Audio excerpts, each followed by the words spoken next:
नमस्कार, DD news पर आप दो टूक देख रहे हैं। मैं हूं अशोक श्रीवास्तव। क्या भारत के विपक्ष के नेता राहुल गांधी एक मजाक हैं? क्या राहुल गांधी को बड़ा मजाक कहा जा सकता है? क्या राहुल गांधी राजनीतिक रूप से नासमझ हैं? वो विपक्ष की एकता को चोट पहुंचा रहे हैं। क्या राहुल गांधी की बेईमानी से क्षेत्रीय पार्टियां जो हैं वो नुकसान उठाती हैं? ये तमाम जो बातें मैं आपसे कह रहा हूं, जो मैं आपको बता रहा हूं, ये किसी और ने नहीं कही है। ये बल्कि राहुल गांधी के और विपक्ष के जो बड़े एक नेता रहे, एक बड़ी पॉलिटिकल पार्टी जो रही, उस पार्टी ने कहा है। राहुल गांधी के बारे में ये जो कुछ मैंने कहा, ये दरअसल राहुल गांधी के सहयोगियों ने ही कहा है, जो कल तक सहयोगी थे, आज सहयोगी नहीं है।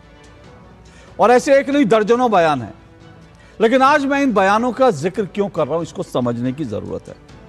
मैं इन बयानों पर भी आऊंगा, ये बयान किसके हैं, कहां से, ये भी बताऊंगा।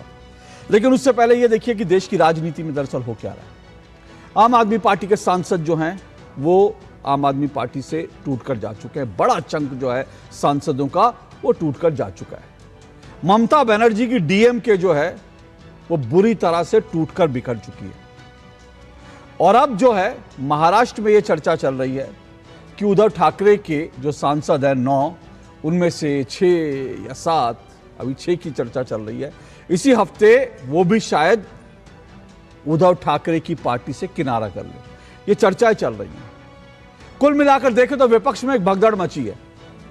अब पूरा विपक्ष करता क्या है? विपक्ष कहता है कि जब कभी ऐसे होता है, जब आम आदमी पार्टी टूटी तो कहा कि बीजेपी ने करा, बीजेपी का कोई ऑपरेशन था।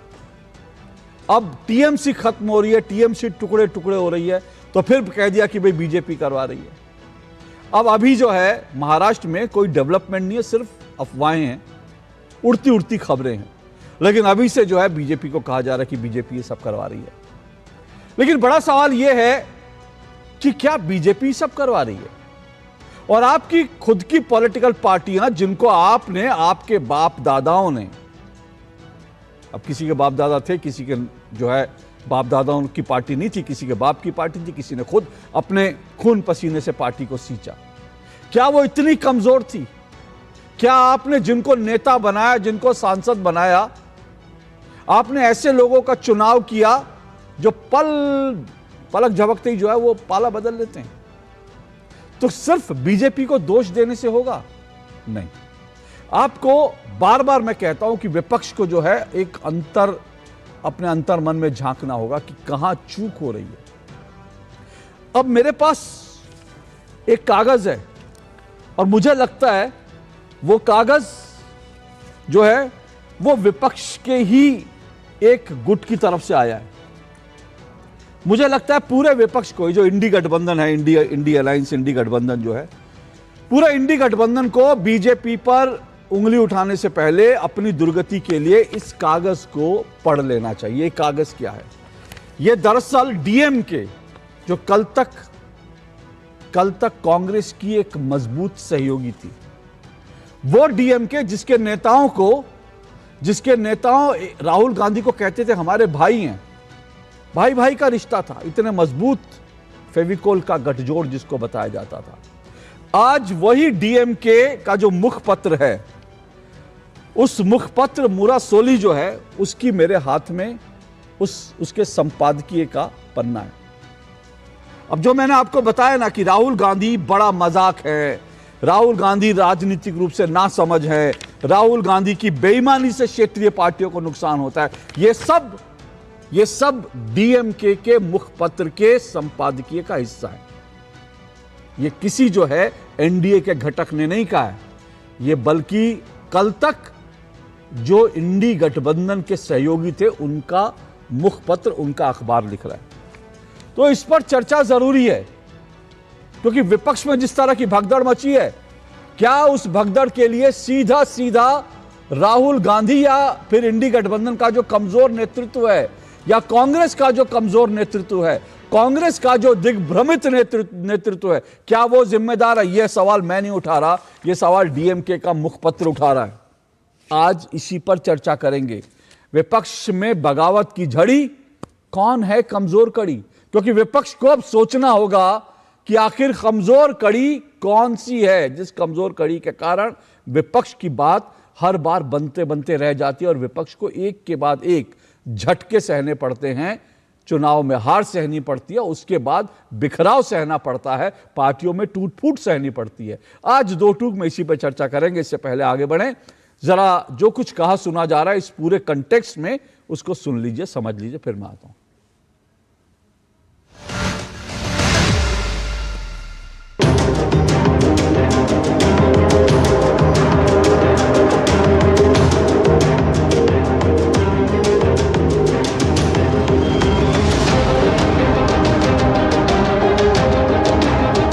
They are a bunch of backstabbers. They have no moral right to question the DMK, and let them not speak about weakening the opposition's unity. That has been the sole trait of Mr. Rahul Gandhi. DMK को इतना भी याद होना चाहिए कि अटल बिहारी जी के समय यही बीजेपी के साथ खड़े थे। ठीक है, ये कोई ऐसा नहीं है कि केवल सेकुलर फोर्सेस के साथ रहे हैं। तमिलनाडु में कोई एक छत्र या एक ही तरीके की अलायंस नहीं रही है। कांग्रेस की भी कभी अन्ना डीएमके से थी, कभी डीएमके से थी। डीएमके ने कभी कांग्रेस को बहुत विरोधी समझा, फिर कांग्रेस के साथ अलायंस भी किया।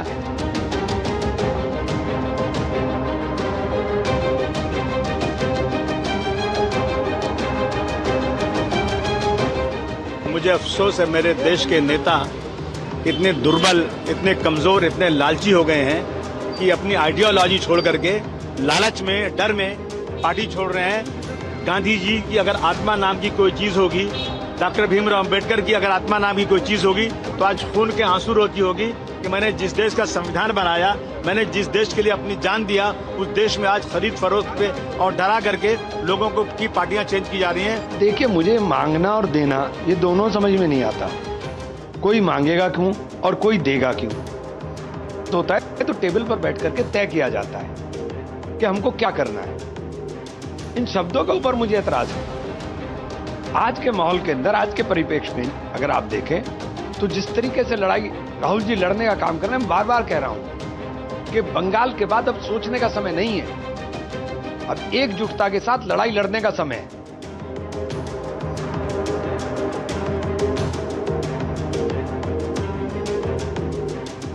भारतीय जनता पार्टी का ये फीचर बन चुका है, रेगुलर ये काम वो कर रहे हैं, अंजाम दे रहे हैं कि अपोजिशन को तोड़ो, अपोजिशन को कमज़ोर करो।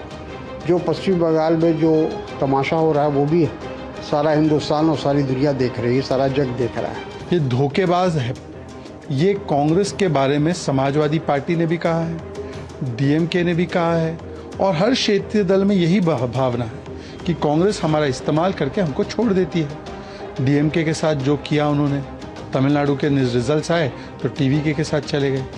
यही चीज़ यूज एंड थ्रो आरजेडी के साथ, यही चीज़ एनसीपी शरद पवार के साथ, यही चीज़ यूबीटी सेना के साथ, लेफ्ट के साथ, तृणमूल कांग्रेस के साथ। इसीलिए अभी जो इंडिया अलायंस की मीटिंग भी हुई, वहाँ पे मिशन विशन नहीं, केवल डिवीजन दिखा।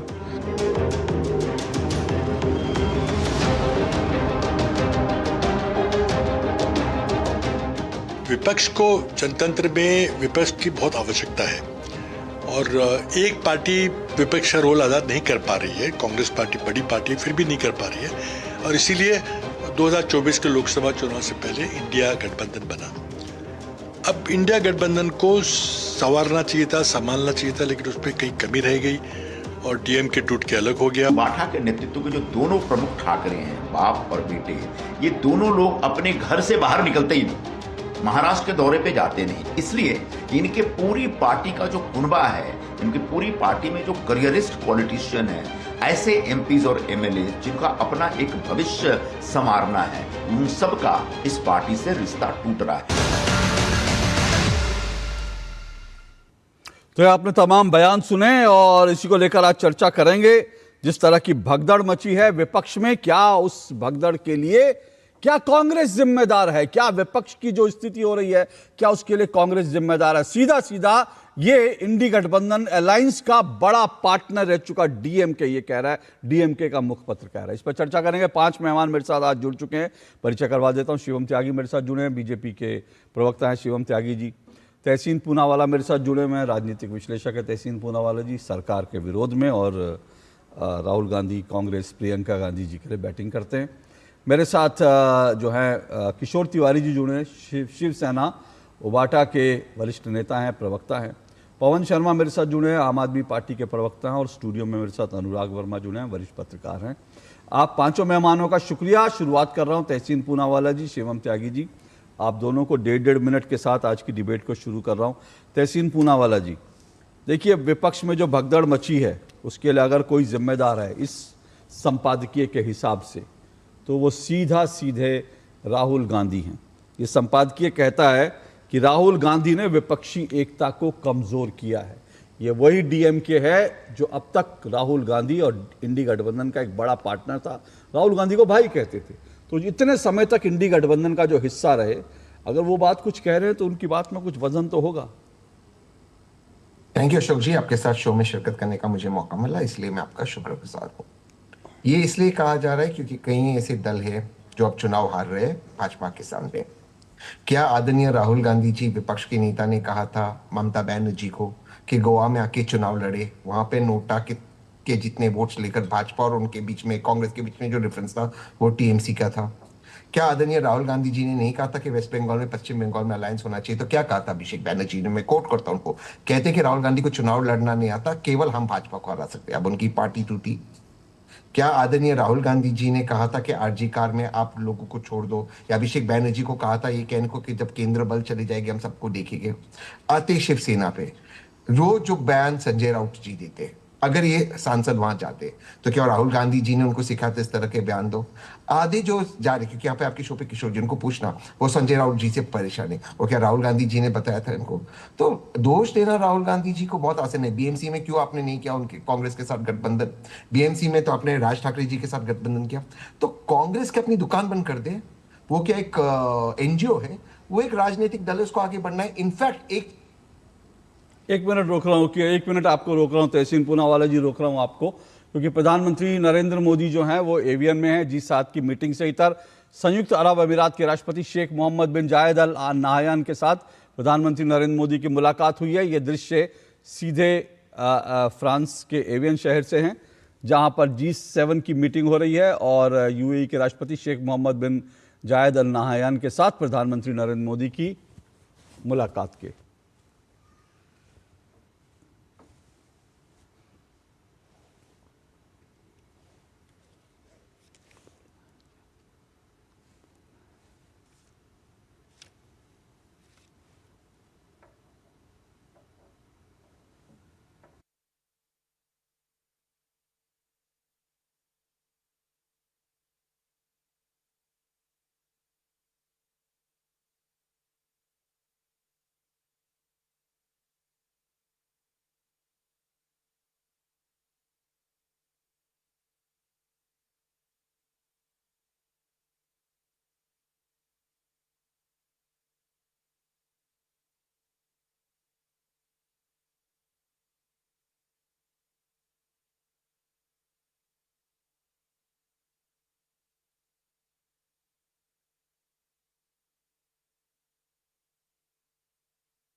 तो भारत यूएई संबंधों पर, द्विपक्षीय संबंधों पर चर्चा हुई। जो आपको दृश्य दिखा रहे थे फ्रांस के एवियन शहर से, G7 के इतर ये जो चर्चा चल रही थी, जो बैठकें हुई, उसके हमने आपको दृश्य दिखाए। एक बार फिर से लौटते हैं दो टूक में, और तहसीन पूनावाला 30 सेकंड में, फिर मैं शिवम त्यागी जी और बाकी मेहमानों के पास जाऊंगा। आप कह रहे हैं कि राहुल गांधी अकेले जिम्मेदार नहीं है, बाकी तमाम पार्टियां जो हैं वो उनको अपने अंदर झांकना चाहिए, उन्होंने भी चूक करी है। बिल्कुल, सब गलत किया। क्या राहुल गांधी जी ने उदयनिधि स्टालिन जी को कहा था कि सनातन धर्म के बारे में इस तरह के शब्दों का प्रयोग करें? लेकिन मेरी लास्ट चीज है, जरूर कांग्रेस से कुछ लोग गए भाजपा के अंदर, जरूर वो वहां पे शामिल हुए, अवसरवादियों के और वजह से गई होगी, लेकिन कांग्रेस एक लौटी पार्टी है जो चट्टान की तरह भाजपा के सामने खड़ी है। आज जैसे राहुल गांधी जी ने कहा देश का माहौल है कि सरकार बदलना है, 2024 का चुनाव यूपी इंडिया में जीत जाती, लेकिन 29 में राहुल गांधी जी प्रधानमंत्री बनेंगे। शिवम एक मिनट रुकिएगा, क्योंकि शहजाद जी, तहसीन जी ने एक ऐसी बात बोल दी कि मेरे मन के तार जो है उन्होंने झंझोड़ दिए, तो मुझे लगता है उस पर जो है एक स्पष्टीकरण बड़ा जरूरी है। तहसीन जी, राहुल जी ने कब कहा था स्टालिन को कि वो सनातन के खिलाफ नहीं बोलें? कब कहा था? नहीं, उसका कान में कहा था, उनके कान में कहा था? नहीं, उन्होंने, क्योंकि स्टेटमेंट से तो नुकसान हुआ है ना। नहीं कहा, राहुल गांधी ने कब कहा था कि सनातन के खिलाफ ना बोलें स्टालिन को? सुरजेवाला जी ने कहा था कि सब ये बयानबाजी गलत है। सुरजेवाला जी ने, हाँ, कहा था उन्होंने। राहुल गांधी ने कुछ नहीं कहा था। सुरजेवाला जी ने भी कब कहा था मुझे नहीं पता, लेकिन वो बाकी आपकी बातें सब ठीक है, उस पर चर्चा होगी, लेकिन प्लीज राहुल जी को डिफेंड करने के लिए इतना मत आगे चले जाइए कि राहुल गांधी जी बड़े नाराज थे, स्टालिन ने सनातन के खिलाफ बोला। राहुल गांधी जी भी और कांग्रेस के नेता रोज सनातन के बारे में बोलते हैं, वो बहस किसी और दिन, तहसीन वो बहस किसी और दिन। चलिए शिवम त्यागी बताइए भाई, आप लोग तोड़फोड़ कर रहे हैं, बाकी जो है ये आरोप आप पर लगते हैं, अब तहसीन जी कह रहे हैं सभी पार्टियों में थोड़ी थोड़ी गड़बड़ है।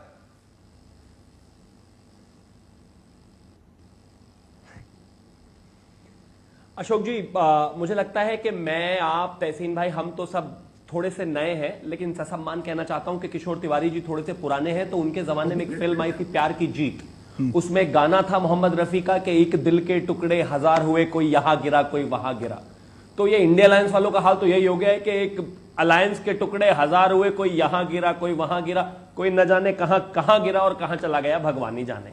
लेकिन कुल मिला के मामला यह है कि पिछले 12 साल से विपक्ष में है, न सूत न कपास, और जुलाहों में लट्ठम लट्ठा, लड़ाई बराबर है। तो भैया जब चुनाव में आते हो तो ये मत कहा करो कि ईवीएम की वजह से हारे, जनता की वजह से हारे, लोगों की वजह से हारे, चुनाव आयोग की वजह से हारे, पुलिस की वजह से हारे, ईडी सीबीआई की वजह से हारे। अपनी वजह से हार रहे हो भाई। और ये राहुल गांधी नामक जो आदमी है ना, इनका एक कमाल का कॉम्बिनेशन है। इनके साथ जो भी भाई बनता है ना, जिसको भी ये भाई बनाते हो, थोड़े दिनों बाद उसको चारा बना लेते हैं और उसका भी बेचारे का बंटाधार कर देते हैं। टीएमसी थोड़ा बहुत इलू इलू करने की कोशिश करी, हालात आपके सामने है। डीएमके थोड़ा सा भाईचारा, ये मेरा भाई है, स्टालिन इज माय ब्रदर, इतना अच्छा माहौल बनाया, शानदार माहौल बनाया, उनको भी चारा बना दिया। अच्छे खासे बेचारे उद्धव ठाकरे हमारे साथ ठीक ठाक चल रहे थे, उनको भाई बना के उनका भी चारा बना दिया।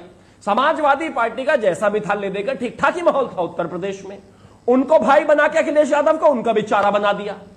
शुक्र मानिए झारखंड की स्थिति कैसी है, दिन रात लड़ाई झगड़ों की खबरें आपके पास आती ही रहती हैं। मेरी अग्रिम शुभकामनाएं टीवी के को भी है और अग्रिम शुभकामनाएं जहां जहां भी हो कांग्रेस के साथ चुनाव लड़ने वाली जो भी कोई पार्टी है। अब मामला यह है कि जो हालात इंडिया अलायंस के हैं बेहद ही खराब है स्थिति। मैं कहता हूं हर सुबह उठते हैं एक नेता निकल जाता है, हर सुबह उठते हैं एक निकल जाता है पार्टी से, अलायंस से, वैसे नहीं, अदरवाइज नहीं। तो मुझे लगता है कि अपने आप ही आत्मचिंतन करने की आवश्यकता है, बट इंट्रोस्पेक्शन संभव नहीं है, क्योंकि इंट्रोस्पेक्शन के लिए सबसे पहले रूट कॉज ढूंढना पड़ता है, उसको एड्रेस करना पड़ता है और उसके बाद इलाज होता है। तो रूट कॉज है राहुल गांधी, जिसको तहसीन भाई कभी जीवन में मानेंगे नहीं, कांग्रेस वाले मानेंगे नहीं। तो अगर प्रॉब्लम को और बीमारी को मानेंगे ही नहीं तो फिर तो इलाज संभव ही नहीं। मेरी अग्रिम शुभकामनाएं उत्तर प्रदेश, प्रॉब्लम को जो बीमारी है उसको नहीं मानेंगे, रूट कॉज क्या है? देखिए एक बात समझनी चाहिए कि ये पूरा जो विपक्षी गठबंधन है इसकी धुरी तो कांग्रेस है, क्योंकि कांग्रेस सबसे बड़ी पार्टी है।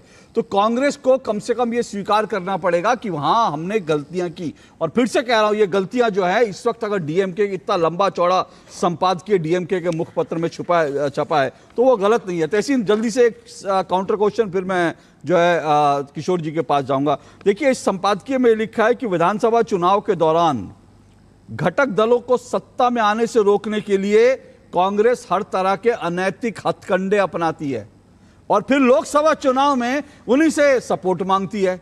अब आज इसको, क्योंकि आज मेहमान ज्यादा थे, मैं समाजवादी पार्टी को नहीं तो जोड़ता, आज समाजवादी पार्टी को जिस तरह से बार बार कोंचा जा रहा है, उनको कहा जा रहा है कि अरे तुम्हारा क्या है, हम तुमसे थोड़ी मांगेंगे, तुम क्या गठबंधन होता है, फलाना ढिमकाना, और राहुल गांधी के बिना तो चल भी नहीं सकते। और यही जो है समाजवादी पार्टी से 6 सीट लेने के बाद कांग्रेस को जो है उत्तर प्रदेश में सीटें मिली।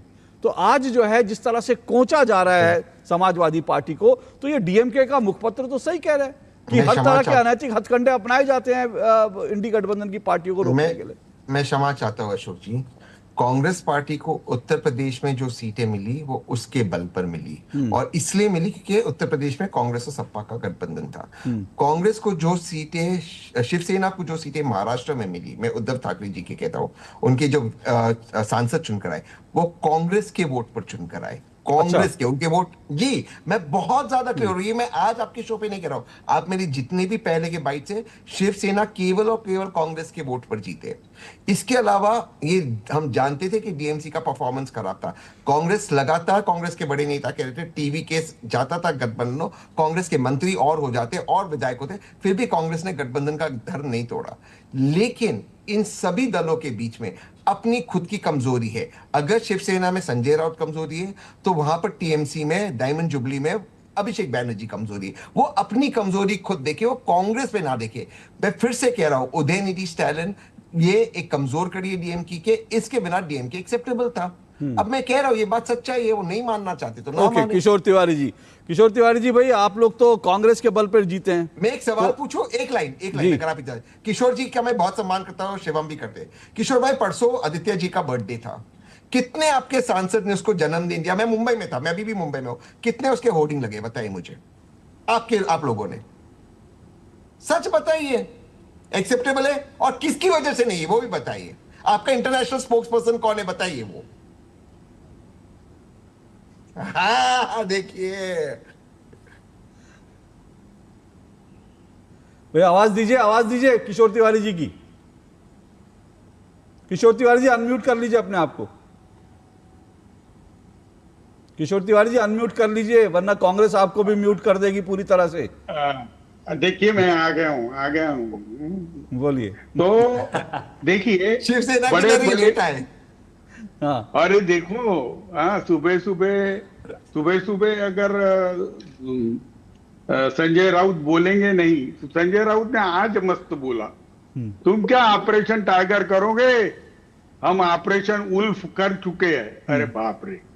अब मुझे बताइए, एक अशोक जी ये बात तो कबूल करना पड़ेगा कि आप टिकट बेचोगे तो सांसद अपने आप को बेचोगे। ये चल रहा है, ये कैसा होता है?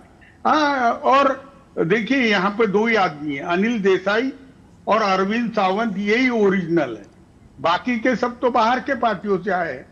तो वो क्या करेंगे? और एक चुनाव लड़ने के लिए इतना खर्चा आता है, बाद में एक सांसद को एक टर्म में करीबन 1000 करोड़ का टारगेट रख के चलते हैं वो, तो उनको इतने काम भी मिलने चाहिए। तो अभी उनको काम नहीं मिल रहे, ये नहीं मिल रहे, वो नहीं मिल रहे। लेकिन तहसीन आज भूपेंद्र यादव का इंटरव्यू चल रहा है। उन्होंने बोला कि हम किसी पार्टी को कहीं तोड़ते नहीं, हम बहुत दूध के धोए हैं, हम चारित्रवान हैं, हम नीतिवान हैं, हम पार्टी विद डिफरेंस है, हम किसी को तोड़ते नहीं, वो टूटे हैं और वो हमारे में आके मिल जाते। तो फिर मैंने शिवसेना के एकनाथ शिंदे वाली इसके पूछा, तो वो भी वही कह रहे हैं कि हम किसी को तोड़ नहीं रहे। अब मैं किस्सा सुनाता हूं। एकनाथ शिंदे ये महाराष्ट्र के एक पॉपुलर लीडर हो गए 2.5 साल सीएम बनने के बाद। उनको 80 सीटें दी, उनकी 60 सीटें चुन के आई और स्ट्राइकिंग रेट उनका अच्छा निकला। और उनके सांसद भी कुछ कम नहीं आए, हमारे 9 आए, उनके 7 आए। अब कैसा है, वो हो गए हैं देवेंद्र फडणवीस पे ऊपर हट, तो उनको एकनाथ शिंदे के पावर कट करके उनको कट टू साइज लाने के ये प्रयोग चल रहे हैं, जिसमें उद्धव ठाकरे के सांसदों को अमित शाह जी ने कहा था एकनाथ शिंदे को कि जितने आते हैं आने दो। तो सात सांसद की उद्धव ठाकरे के गुट के सांसदों की मीटिंग भी हुई एकनाथ शिंदे के साथ, और ये 2 साल से चल रहा है। उनको ऑफर कर रहे हैं 50 खोखे के जगह 100 खोखे तक आ चुके हैं, लेकिन उन्होंने कहा कि भाई हमारी हम बेइज्जती नहीं कराना चाहते, हमको मालूम है बेईमानों की बहुत बेइज्जती होती है, तो वो रुके हुए हैं। अब क्या हुआ, अब देवेंद्र फडणवीस ने डायरेक्ट किशोर जी मुझे बोलने दो। नहीं, मैं बोलने दे रहा हूं आपको। आपने इतनी लंबी कहानी सुना रहे हैं यहाँ पे, सुनिए महाराष्ट्र की राजनीति में क्या चल रहा है। मैंने कहा ये सारी हवा जो एक तरफ एक हवा बनाई जा रही है, दूसरी हवा आप बना रहे हैं, ठीक है ना। महाराष्ट्र की राजनीति में क्या चल रहा है वो जब होगा तब देखेंगे, ठीक है ना। सब लोग मना कर रहे हैं कुछ नहीं हो रहा, अभी तो आपके ही नेता ने कहा कोई नहीं चल रहा, बीजेपी कह रही है कि हम कोई ऑपरेशन टाइगर नहीं कर रहे, और आपके नेता कह रहे हैं ऑपरेशन टाइगर हो नहीं सकता, आप कह रहे हैं कि साथों खड़े हैं। तो मुझे महाराष्ट्र की राजनीति में क्या हो रहा है छोड़ दीजिए, मैं सीधा सीधा आपको मैं ये पूछ रहा हूं कि क्या आपको भी लगता है कि गठबंधन में कमजोर कड़ियां हैं जिसके कारण ये सब हो रहा है। और दूसरी बात, आपने खुद अभी एक बहुत बड़ी स्वीकारोक्ति की, क्या वो शिवसेना के संदर्भ में थी कि भैया पैसा लेकर टिकट दोगे तो फिर तो ऐसा ही होगा, सांसद भागेंगे। ये टीएमसी के लिए टिप्पणी थी, आम आदमी पार्टी के लिए टिप्पणी थी, या ये शिवसेना उबाटा के लिए टिप्पणी है? जरा ये बताइए, स्पष्ट कीजिए। नहीं, मैं देख रहा हूं पिक्चर कैसा है, और सुचिता तो ये सब्जेक्ट वगैरह छूट गया। अब आप देखिए सारे नेता इधर उधर घूमने लगे हैं, और कांग्रेस ही एक पार्टी महाराष्ट्र में ऐसी रही कि जिसके लोगों को टच ही नहीं कर पाई बीजेपी, या वो लोग अपनी जगह रहे।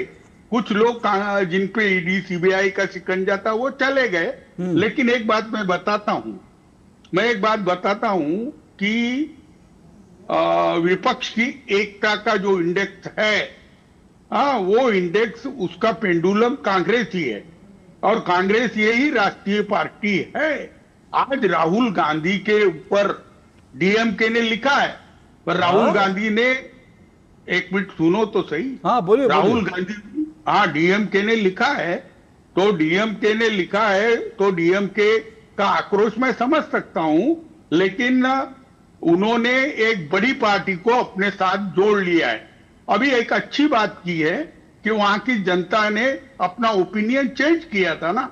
अब मुझे बताइए, ये इंडेक्स ऑफ अपोजिशन यूनिटी या 29 आने तक बहुत फिट हो जाएगी, और मैं बोल रहा हूं आने वाले समय कितना अच्छा ये कहना कि भैया जनता ने एक पार्टी को दूसरी को चुन लिया, तो हम गठबंधन में भी उसका दूसरी पार्टी ले आएंगे, क्योंकि हमको तो जनता की। अभी आप बड़ी बड़ी बातें कर रहे थे सर, मतलब ये कौन सा गठबंधन है कि जो अपने ही लोगों की पीठ में छुरा घूमता है कि आज वो जीत गई तो वो मेरे साथ, कल वो जीत गई। फिर आप किस मुंह से बीजेपी को कह रहे हैं कि अपने साथ ले जा रही है? किस मुंह से कह रहे हैं? बीजेपी अगर सांसदों के साथ कर रही है, वही आप अपने गठबंधन के सहयोगियों के साथ कर रहे हैं। आज डीएमके हार गई तो उसकी पीठ में छुरा घोंप दिया, आम आदमी पार्टी की उसकी पीठ में। कम से कम 6 पार्टियां हैं, अगर मैं गिनाना शुरू करूं, 6 पार्टियां हैं जिनको सीधा सीधा इस गठबंधन में धोखा दिया गया है। और अभी जो है समाजवादी पार्टी के साथ क्या हो रहा है वो हम सबको पता है, वो कहने वाली बात नहीं। लेकिन एक बात ऐड करूं। हाँ बोलिए। देखिए, एआईडीएमके के साथ बीजेपी थी। अगर सवाल वो नहीं है ना आप ना किशोर जी आप विषय को नहीं, एक मिनट किशोर जी आप नहीं किशोर जी आप विषय को इधर उधर ले जा रहे हैं। मैं सीधी किशोर जी एक मिनट दो, ये नहीं हो सकता। एक मिनट किशोर जी, राहुल गांधी भी सही हो, डीएमके भी सही हो, और हमारे गठबंधन बढ़िया हो जाएगा 2029 तक। ये जो है सीधा सीधा ये लीपाप होती है, और कम से कम लीपाप होती है, 2 टूक में मत करिए। मैं जो बोलना चाहता था बोलने दो। मैं यही बोलना चाहता था कि अगर एक दिन भी दिया जाता तो बीजेपी वो हमारे विजय की पार्टी को आधा तोड़ देती जैसा टीएमसी को वाह तोड़ी। वाह, हाँ। बहुत बढ़िया, वंडरफुल वंडरफुल वंडरफुल वंडरफुल। तो इसीलिए अपने सहयोगी की पीठ में छुरा घोपो और वो जो है उनको लपक लो। अरे वाह, कितना बढ़िया आपने फॉर्मूला सुझाया। शिवम त्यागी रिस्पॉन्ड कीजिए, फिर मैं आम आदमी पार्टी के पास जाऊंगा जी।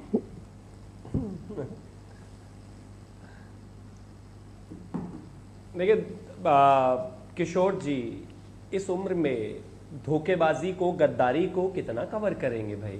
कैसे करेंगे बताइए ना। कल आपको भी छोड़ के जाएंगे ऐसे ही। ये मत करिए राहुल जी, कुछ नहीं होने वाला। इनका इतिहास है भाई ऐसा।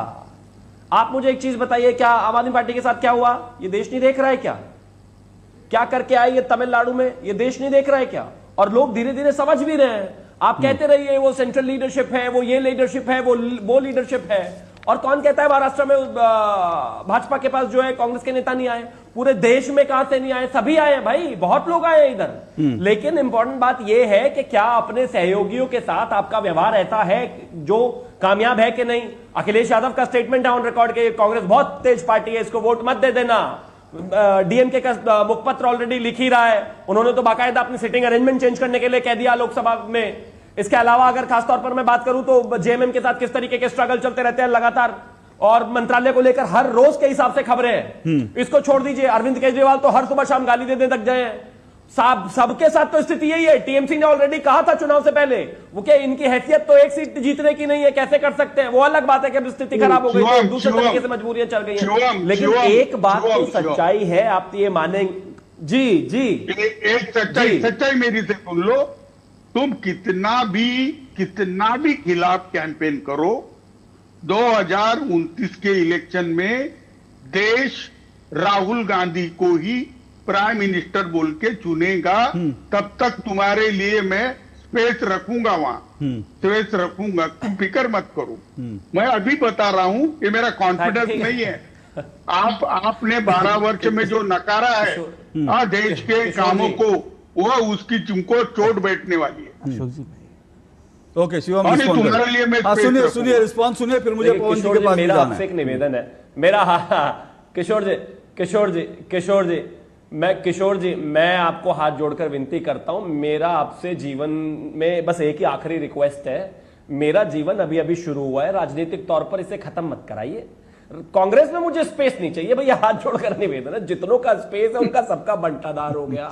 जिसके 4 प्रधानमंत्री घर में रहे हो, उसको बेचारे को खुद को स्पेस नहीं मिल रहा। उसके पिताजी की, उसकी दादी जी की सीटें तो वो हार रहा है बेचारा, ले दे के उसका जीवन चल रहा है कैसे कैसे करके।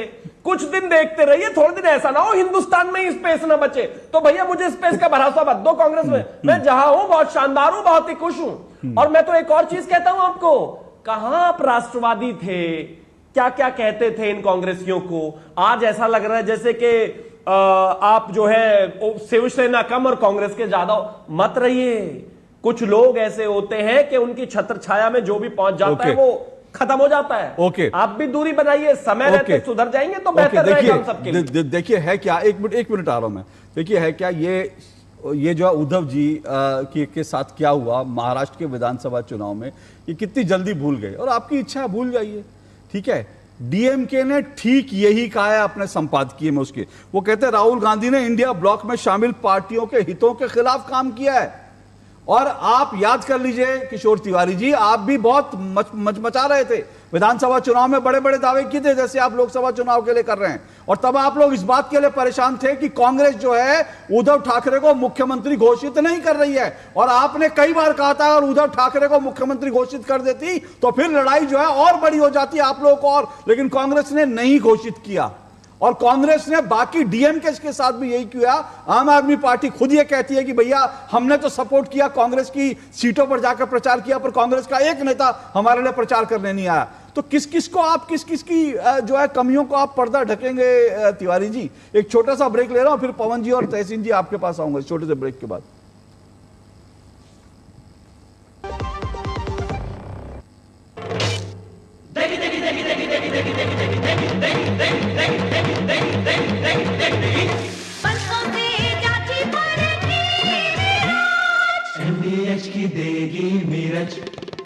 देगी मिर्च का तड़का, अंग अंग फड़का। MDH की देगी मिर्च।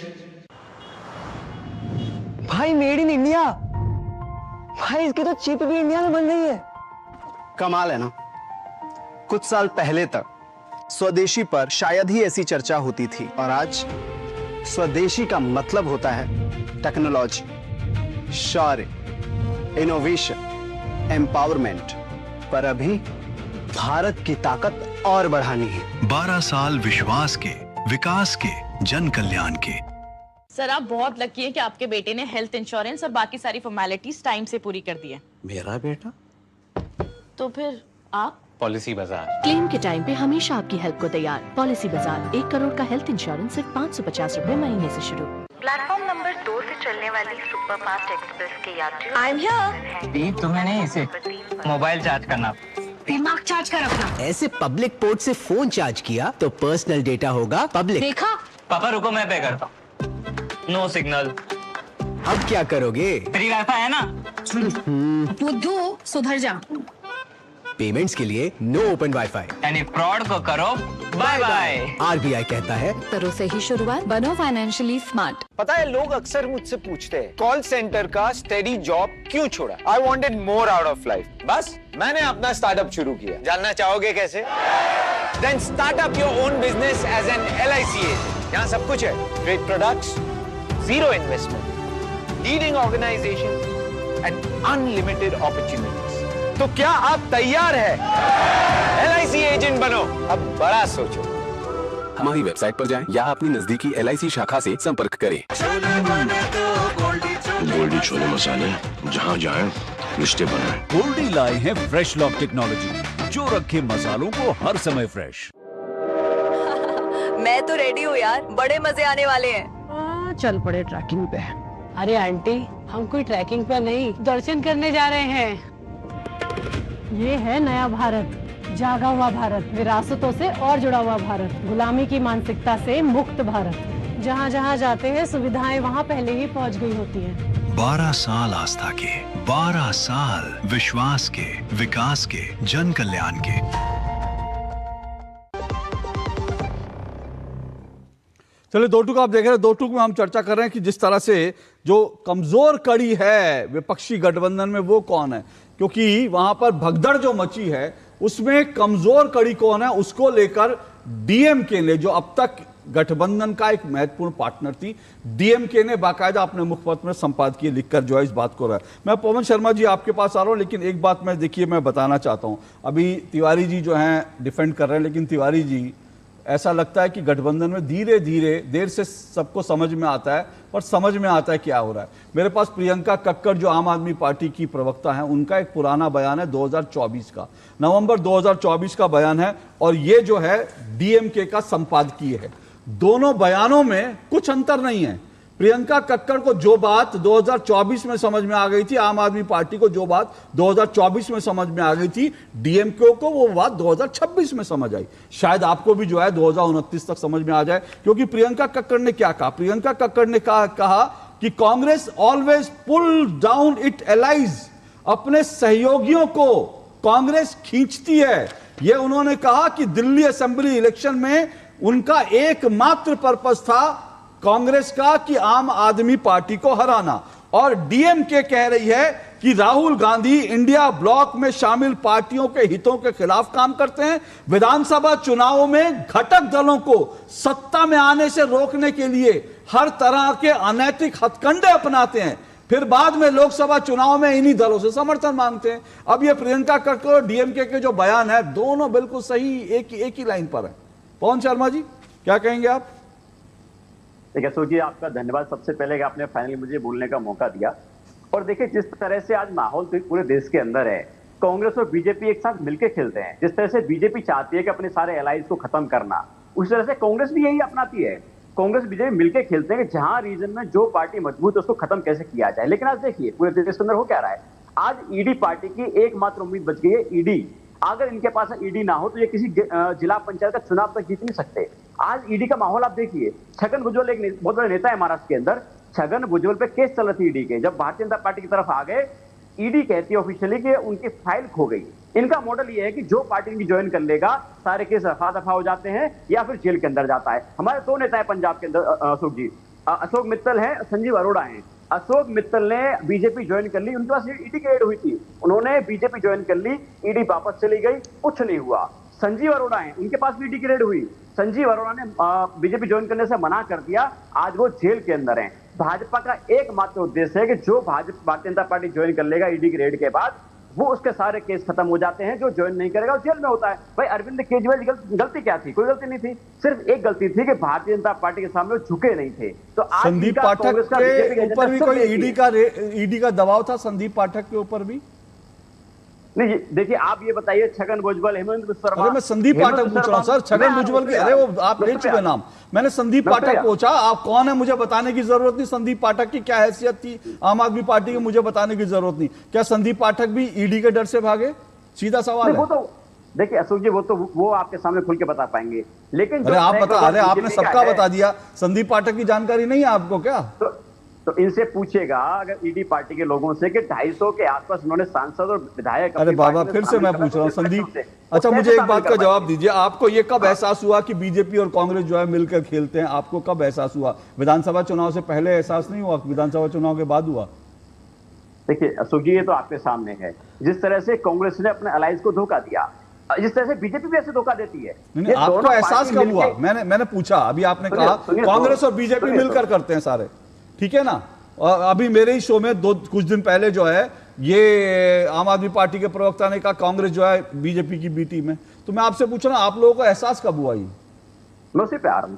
देखिए जिस तरह से पूरा माहौल है, दोनों ही पार्टियां नहीं चाहती कि कोई भी पार्टी रीजन में किसी क्षेत्र में जाके उभरे, वो मजबूत हो। चाहे कांग्रेस की बात आप ले लीजिए, कांग्रेस ने टीएमसी के साथ क्या किया, कांग्रेस ने तमाम सारी पार्टियां डीएमके उसके साथ क्या किया, उसका इलेक्शन लड़े और सपोर्ट दूसरी पार्टी को दे दिया। इस तरह से बीजेपी भी करती है, बीजेपी ने जेडीयू के साथ क्या किया, पूरी पार्टी को निपटा दिया, शिवसेना के साथ किया, उसको निपटा दिया। जिन जिन पार्टियों के साथ ये लोग गए सबको निपटाने का काम भारतीय जनता पार्टी कांग्रेस लगातार करते हैं। इनके पास एक ही टूल है, ईडी पार्टी। अगर ईडी के पास कोई काम होता तो आज देखिए भगवान राम के मंदिर में चंदा चोरी हुई, जमीन घोटाला हुआ, 200 करोड़ रुपए घोटाला हुआ, ईडी पहुंच जाती? नहीं पहुंची। पेपर लीक का मुद्दा आपके सामने है, भाजपा के नेता पकड़े जा रहे हैं, ईडी नहीं जाती पेपर लीक को रोकने के लिए, किसी के पास आज रेड नहीं होती। बताइए राम मंदिर में इतना बड़ा घोटाला हो गया, चंदा चोरी हो गई, दान पात्र में चोरी हो गई, जमीन का घोटाला हो गया, शिवम त्यागी रिस्पॉन्ड कीजिए, फिर तहसीन पूनावाला आपके पास आता हूँ।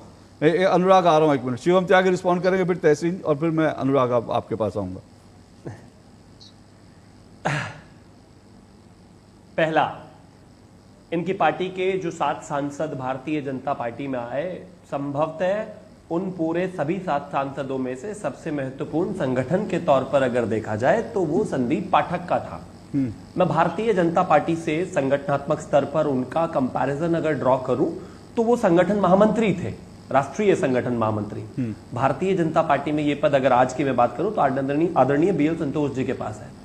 आपके उस स्तर के एक नेता, राज्यसभा सांसद, दूसरी पार्टी में चले गए, अपनी कमियां ढूंढते रहे, ईडी का केस बताने लग गए और उन पर तो ईडी का केस नहीं निकला, तो जवाब भी नहीं है आपके पास। दूसरा, एक और सवाल इन्होंने कहा कि भारतीय जनता पार्टी के पास अगर ईडी ना होना तो ये पंचायत का चुनाव ना जीत पाए।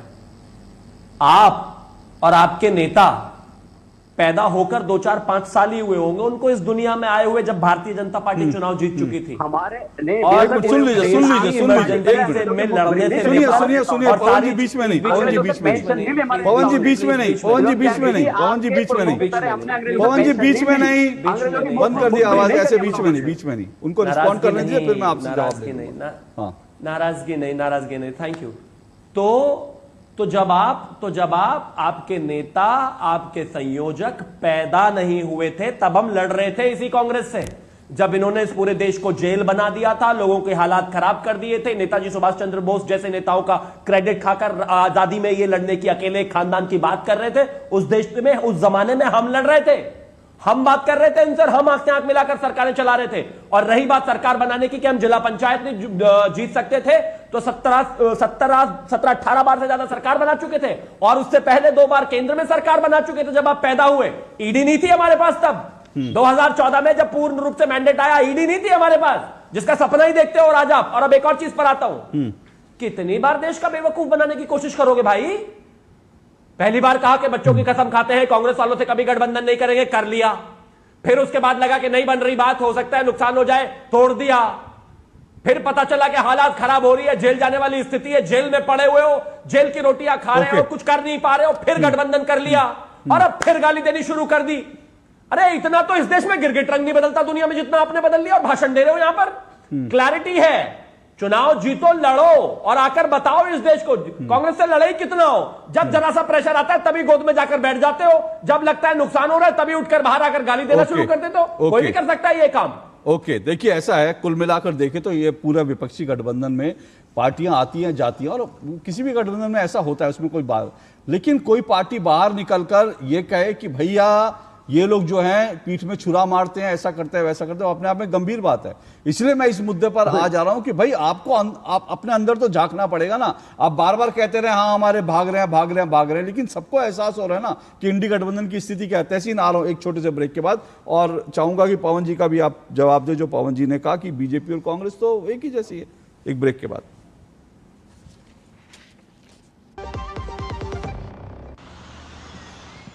कछु साल पहले कोई सोच भी सकत रहो कि जब बिन बुलाए बीमारी घर को घुसाओ, और ये भी कोई सोच सकता था एक दिन 5 लाख तक का इलाज मुफ्त मिल जाएगा, आधे से आधे दाम में दवाइयां मिल जाएगी।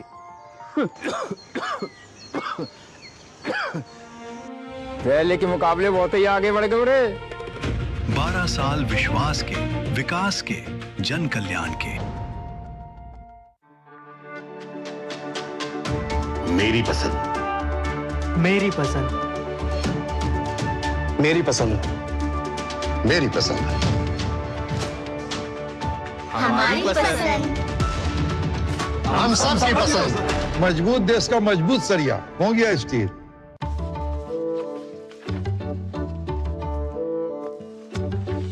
रुक जाओ, ये क्या है? असली नोट? ब्रो, ये फटा है। सुन, फटे फटे या पुराने नोट को बैंक ब्रांच में एक्सचेंज कर सकते हैं। वाओ, नया नोट मिलेगा। हाँ, जिससे तू हमें पिज्जा पार्टी देगा। आरबीआई कहता है स्मार्ट बनो, कूल रहो। पता है लोग अक्सर मुझसे पूछते हैं कॉल सेंटर का स्टेडी जॉब क्यों छोड़ा। I wanted more out of life, बस मैंने अपना स्टार्टअप शुरू किया। जानना चाहोगे कैसे? Then start up your own business as an LIC agent. यहाँ सब कुछ है, great products, zero investment, leading organization and unlimited opportunities. तो क्या आप तैयार हैं? LIC एजेंट बनो, अब बड़ा सोचो। हमारी वेबसाइट पर जाएं या अपनी नजदीकी LIC शाखा से संपर्क करें। कछुए दी चाल नहीं, चीते दी रफ्तार, मैं नया हिंदुस्तान। पुत्र, जब मैंने ट्रक चलाना शुरू किया सी ना, सड़कां देख के दिल ही बैठ जाता सी, पर अब देख सड़कें मक्खन जैसी हो गई हैं, वड्डे वड्डे पुल बन गए ने, तभी तो तेरे पापा जी का धंधा भी वड्डा हो गया है। ले पुत्र, हुन तू खेल। 12 साल स्पीड और स्केल के, 12 साल विश्वास के, विकास के, जन कल्याण के। तो दो टूक आप देख रहे हैं बगावत की झड़ी और विपक्षी गठबंधन में कौन कमजोर कड़ी, इसी पे चर्चा कर रहे हैं कि दरअसल विपक्षी गठबंधन में जो भगदड़ मची है, क्या ये कमजोर कड़ी जिसको लेकर आज डीएमके ने इशारा किया क्या किया है, साफ साफ लिख दिया, उसी पे चर्चा कर। तहसीन पूनावाला। अशोक जी, मैं जरा आंसर कर दूं। एक मिनट पवन जी, 1 मिनट रुकिए। तहसीन पूनावाला। अशोक जी, जरूर कांग्रेस में लाख कमियां हो, लेकिन कांग्रेस ने कभी भी भाजपा के सामने कॉम्प्रोमाइज नहीं किया और भाजपा ने कभी कांग्रेस के साथ हाथ नहीं मिलाया। ये बात तय है, देश का इतिहास देखिए पहले से दोनों दलों में।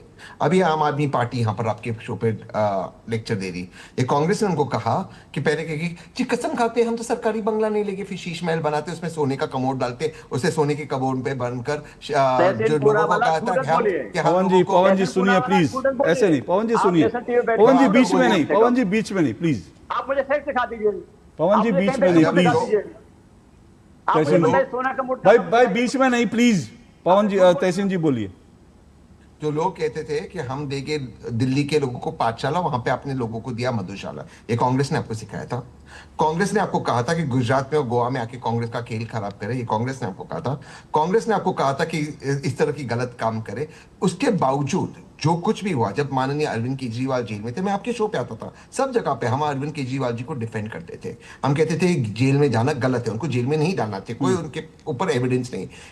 लेकिन जैसे अरविंद केजरीवाल जी बाहर आए, जेल के बाहर आए, उन्होंने कहा सोनिया गांधी जी को जेल में क्यों नहीं गया। अरविंद केजरीवाल जी की पत्नी आई थी कहने को कि आप हमारे साथ ज्वाइंट रैली के लिए, तब आपकी मोरालिटी कहाँ गई थी? तब आपके मोरालिटी कहाँ गई थी? यहाँ पे किशोर जी बैठे, बहुत सीनियर है, शिवम मेरे से सीनियर है, उन्होंने कहा कि उनकी पार्टी के अंदर टिकट बेचे गए, या कांग्रेस ने कहा कि आप आपकी टिकट बेचो। राजकुमार को कांग्रेस ने कहा कि, और राउत को कांग्रेस ने कहा कि टिकट बेचो। क्या कर रहे हो आप? आपकी पार्टी को ठीक नहीं रख सकते और कांग्रेस अपना पार्टी आगे नहीं बढ़ाई। भाई अगर दूसरे दल तोड़ रहे तो अशोक जी 10 बजे बहुत सारे शोज है देश के अंदर, आपका काम है आपका शो करना। कोई आप पे बोले आपका शो दूर तो बढ़िया चल रहा है, वो आपकी थोड़ी जिम्मेदारी है। आप आपका काम ईमानदारी से करो, दूसरे अपना काम करेंगे। आप थोड़ी ना कुछ कर रहे हो। अभी दूसरा अगर कोई शो नहीं करे, 10 बजे नहीं आए, मैं आपके साथ मुझे शो पे आने का मौका होता, बीमार हो कुछ भी, आप आके 10 बजे शो करते हो या नहीं करते हो? आप मेहनत करते हो, आपको नंबर मिलते हैं। भाई इसमें कांग्रेस क्या करे? आप अपने घर को ठीक रखे। देखिए किशोर जी ने, अनुराग किशोर जी ने एक बात कही, उन्होंने कहा कि कांग्रेस के लोग क्यों नहीं, क्योंकि सही बात है, क्योंकि कांग्रेस के लोग एक बीजेपी से लड़ने के नाम पर, कांग्रेस एक ऐसी पार्टी दिखाई देती है जिसको है कि अब बीजेपी से लड़ना है, बीजेपी के विरोध में। बाकी तमाम पार्टियों का कोई विचारधारा नहीं है। जब विचारधारा नहीं होगी, किशोर तिवारी जी की पार्टी की विचारधारा का क्या हुआ? विचारधारा गई, उसके बाद उनकी स्थिति देख लीजिए क्या हुआ। अनुराग देखिए अशोक जी, भारत में जितने भी विपक्षी दल हैं इस समय, उन सबके सबसे बड़ी समस्या यही है कि वो एक परिवार के लिए राजनीति हो रही है। जितने भी दल हैं वो एक परिवार की राजनीति कर रहे हैं कि एक परिवार की अपनी राजनीतिक महत्वाकांक्षाएं हैं, उसकी वो राजनीति हो रही है। आम आदमी पार्टी तो एक परिवार नहीं है, वो हो जाएगा। अभी तो फर्स्ट जनरेशन, अभी कितने साल हुए हैं? 12-14 साल ही तो हुए हैं। उसके बाद जितने भी राजनीतिक दल है उसे परिवारों में ही लठ चल गए।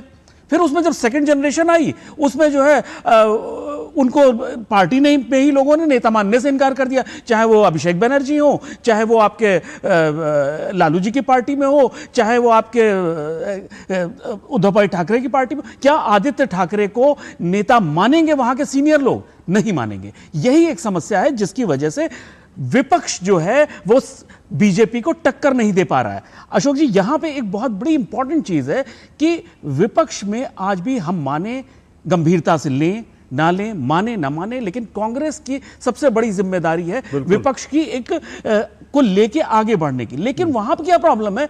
वो पार्टी 101 व्यक्ति अपनी लीडरशिप में 100 चुनाव हार चुका है 25 साल से, लेकिन आप उसी को नेता बनाने में लगे हुए हैं। प्रॉब्लम यह है कि नेहरू गांधी परिवार सिर्फ और सिर्फ जो राजनीति कर रहा है वो राहुल गांधी को प्रधानमंत्री बनाने के लिए कर रहा है। इसके अलावा कहीं कोई कांग्रेस के पास एजेंडा नहीं है। जब भी इनकी जो राजनीति वो सिर्फ एक चीज की है कि हमें सत्ता किस तरह से अपने पास रखनी है। मुझे एक और ब्रेक लेना है, मुझे माफ कीजिएगा, एक और ब्रेक लेना, ब्रेक के बाद आ रहा हूं, सिर्फ 10 सेकंड दूंगा एक ब्रेक के बाद। कितने ब्रेक है भाई?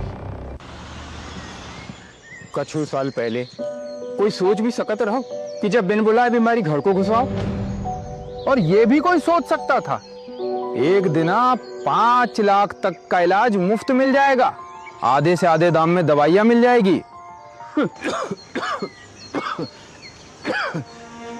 पहले के मुकाबले बहुत ही आगे बढ़ गए रे। 12 साल विश्वास के, विकास के, जन कल्याण के। QR कोड स्कैन करो, 5000 का कैशबैक पाओ। वाह, दिल बन गया। UPI पिन एंटरिंग सिर्फ पैसे भेजने के लिए है। RBI कहता है जानकार बनिए, सतर्क रहिए। गोल्डी छोले मसाले, जहाँ जाए रिश्ते बनाए। गोल्डी लाए हैं फ्रेश लॉक टेक्नोलॉजी, जो रखे मसालों को हर समय फ्रेश। भाई मेड इन इंडिया, भाई इसकी तो चिप भी इंडिया में बन रही है। कमाल है ना। कुछ साल पहले तक स्वदेशी पर शायद ही ऐसी चर्चा होती थी, और आज स्वदेशी का मतलब होता है टेक्नोलॉजी, शौर्य, इनोवेशन, एम्पावरमेंट। पर अभी भारत की ताकत और बढ़ानी है। 12 साल विश्वास के, विकास के, जन कल्याण के। चलिए तहसीन 30 सेकंड, सिर्फ 30 सेकंड जल्दी से। जी का मैं बहुत बहुत सम्मान करता हूँ, लेकिन अनुराग जी पिछले करीबन 40 साल से गांधी नेहरू परिवार का कोई भी सदस्य इस महान देश का प्रधानमंत्री नहीं बना है। सोनिया जी ने त्याग किया था, सोनिया जी मैंडेट सोनिया जी के लिए था, लेकिन सोनिया जी ने त्याग किया था। सोनिया जी ने आदरणीय मनमोहन सिंह जी को प्रधानमंत्री बनाया। अनुराग, उसके बाद पवन, तहसीन जी, मैं खुद बहुत सम्मान करता हूं, लेकिन उसी के साथ मैं एक चीज ये बोलना चाहूंगा कि जब भी पिछले मैं 30-40 साल का उदाहरण दे दूं, जब भी सत्ता बाहर गई है नेहरू गांधी परिवार के बाहर, नरसिम्हा राव जी के पार्थिव शरीर को कांग्रेस के ऑफिस के अंदर घुसने नहीं दिया गया था। सीताराम केसरी जी के साथ क्या हुआ था ये सबको पता है। और जब मनमोहन सिंह जी 10 साल प्रधानमंत्री बने तो उनको उनके पद के बियॉन्ड एक सुपर प्राइम मिनिस्टर का पद बन गया था। पवन जी 30 सेकंड सिर्फ। अशोक जी, मैं ईडी पार्टी को आपके माध्यम से चैलेंज करना चाहता हूं कि पंजाब के अंदर बिना ईडी का चुनाव लड़के दिखा दो, आपकी जमानत जब्त न हो तो आप कहना। दूसरा, शिवम त्यागी जी ने कहा हम क्या कर रहे थे, हम वो कर रहे थे जब आपके पूर्वज अंग्रेजों से माफी मांग रहे थे, जब आपके पूर्वज अंग्रेजों को लिख रहे थे कि भारत छोड़ो आंदोलन का विरोध कर रहे थे, हम देश के लिए हमारे पूर्वज खड़े हुए थे। लेकिन आप आपका पूर्वज कोई भी पवन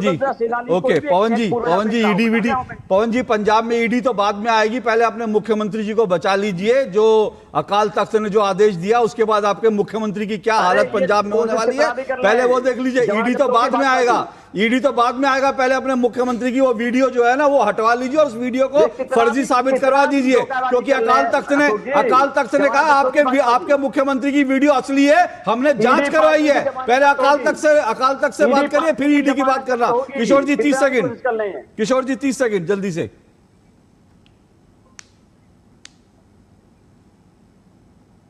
सर 30 सेकंड जल्दी से, समय नहीं है मेरे पास। म्यूट करके रखते हो आप।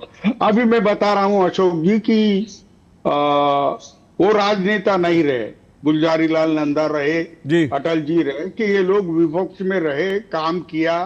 कम्युनिस्ट पार्टी के वो नेता थे जो सत्ता में नहीं आए। आज तो लोग चाहते हैं कि 5 साल में राजनीति के अंदर कितनी संपत्ति जमाए, क्या क्या करे। तो हमारा जो डिग्रेडेशन हुआ है उस डिग्रेडेशन का ही हम परिणाम भोग रहे हैं कि ये दल बदल हो रहा है। लेकिन मैं कह रहा हूं विपक्ष ने विपक्ष की भूमिका में रहना चाहिए, सत्तारूढ़ पक्ष ने अपने इसमें रहना चाहिए। शिवम 30 सेकंड, आखिरी 30 सेकंड, चलिए। अशोक जी 30 सेकंड नहीं, बस थोड़ा सा समय ज्यादा चाहिए। मैं एक चीज कहना चाहता हूं कि कांग्रेस पार्टी और टू बी प्रिसाइज गांधी खानदान जब इस देश में सत्ता में नहीं रहा, वो अपने साथियों को, अलायंस वालों को और विपक्ष को, सरकार में रहने वालों को, सबको खा गया। थोड़ा सा एग्जाम्पल देता हूं, चरण सिंह जी से शुरू करते हैं। उनको प्रधानमंत्री बनाया, प्रधानमंत्री बनने के बाद उन्होंने, इंदिरा जी ने उन पर प्रेशर किया और कहा कि हमारे नेताओं के केसेस हल्के कर देने चाहिए। उन्होंने नहीं मानी तो उनको प्रधानमंत्री आवास भी नहीं जाने दिया। चंद्रशेखर जी को प्रधानमंत्री बनाया, लेकिन राजीव गांधी की सिक्योरिटी का बहाना देकर उनसे समर्थन वापस खींच के उनको कुर्सी से हटा दिया। एचडी देवेगौड़ा की सरकार को सिर्फ इसलिए गिरा दिया ये कहते हुए कि वो जो है सामंजस्य अच्छा नहीं कर सकते। आई के गुजराल की सरकार को इसलिए हटा दिया कि वहां पर लेन देन को लेकर कोई विषय अटक गया। इसके अलावा अगर खासतौर पर बात करूं तो अटल जी की 13 दिन की सरकार और 13 महीने की सरकार गिराई। प्रधानमंत्री श्री नरेंद्र मोदी जी इकलौते ऐसे प्रधानमंत्री और नेता हैं जिनको गांधी खानदान न कभी गिरा पाया है, ना गिरा पाएगा। आप जिस दिशा में जा रहे हैं वहां तहसीन जी जो है वो कसमसा रहे हैं, उनको जवाब दे रहे हैं। लेकिन तहसीन जी मैं ऑलरेडी ओवर शूट कर गया हूं, नेक्स्ट टाइम आपको मौका दूंगा जवाब देने का। लेकिन आज इतना ही, बहुत बहुत शुक्रिया। परंतु मैं एक बार फिर से कह रहा हूं, डीएमके के मुखपत्र का जो ये संपादकीय है, ये पूरी विपक्षी पार्टियों को पढ़ना चाहिए, क्योंकि वो पढ़ेंगे, अपना आत्मचिंतन करेंगे तो शायद कोई रास्ता निकलेगा, बेहतर रास्ता निकलेगा। आज के लिए इतना ही, इजाजत दीजिए, नमस्कार।